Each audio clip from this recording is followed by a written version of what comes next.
ভাই আপনি কষ্ট করে কেন এলেন? আমাকে তো বলতে পারতেন, আমি অনলাইনে পাঠিয়ে দিতাম। সেটা তো ঠিক আছে, কিন্তু আমি এটাই বলতে এলাম যে 2 দিনের মধ্যে দোকান খালি করে দিতে হবে আপনাদেরকে।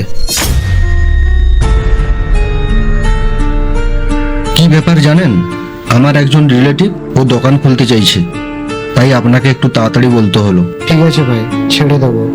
তবে দ্বিতীয়বার আপনাদেরকে বলতে হবে না তো? না না ভাই, তেমন কোনো ব্যাপার না, আপনি নিশ্চিন্তে থাকুন, আমরা ছেড়ে দেবো। আরে কি লোক আপনি, কেউ এসে বললো আর আপনি খালি করে দেবেন? খালি করার আগে নোটিশ তো দিতে হয়।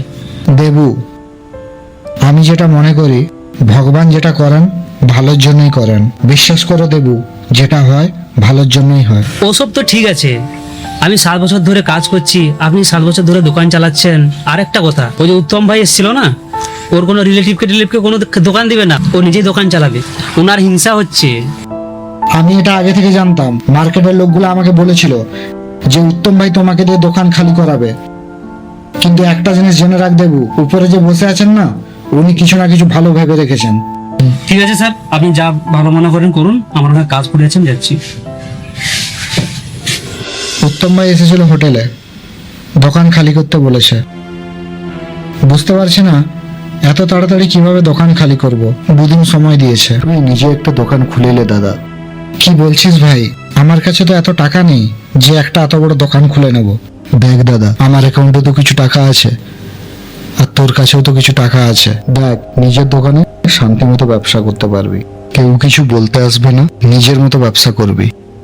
কতদিন লোকের দোকানে ধাক্কা খাবি?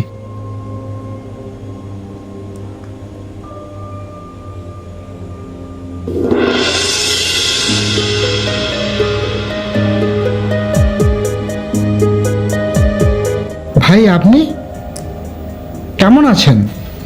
ভালো আছি ভাই। আমি জানতে পারলাম আপনি এখানে দোকান খুলেছেন। কিরকম রেন্ট দিচ্ছেন কিরকম? ভাই রেন্ট দিচ্ছি না, এটা আমারই দোকান। বাহ ভাই, আপনি তো ভালোই উন্নতি করেছেন।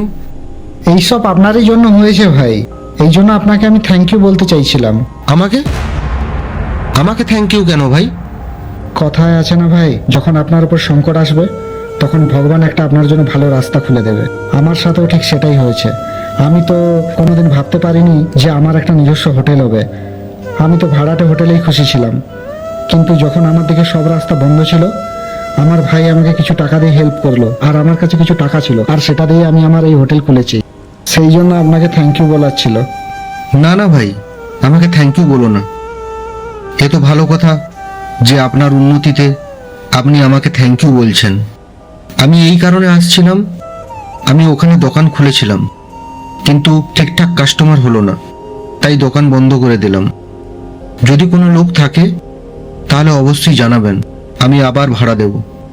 ঠিক আছে ভাই, কারোর যদি দোকানের প্রয়োজন হয় আমি আপনাকে অবশ্যই জানাবো। ঠিক আছে, তবে আপনার উন্নতি দেখে ভালো লাগলো। আরে কি বলেন ভাই, ছাড়ুন এসব। আরে কেউ আছে? একটা চা দাও রে। দাঁড়ান, চা খেয়ে যাবেন। না না ভাই, কিছু আর্জেন্ট কাজ আছে, চা একদিন পরে খাও। ঠিক আছে দাদা, মনে করে কিন্তু আসবেন, আর সাথে বৌদিকে একবার নিয়ে আসবেন আমার এই হোটেলে। ঠিক আছে।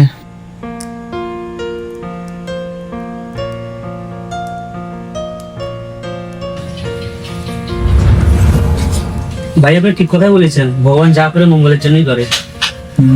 হ্যাঁ হ্যাঁ, দিচ্ছি দিচ্ছি।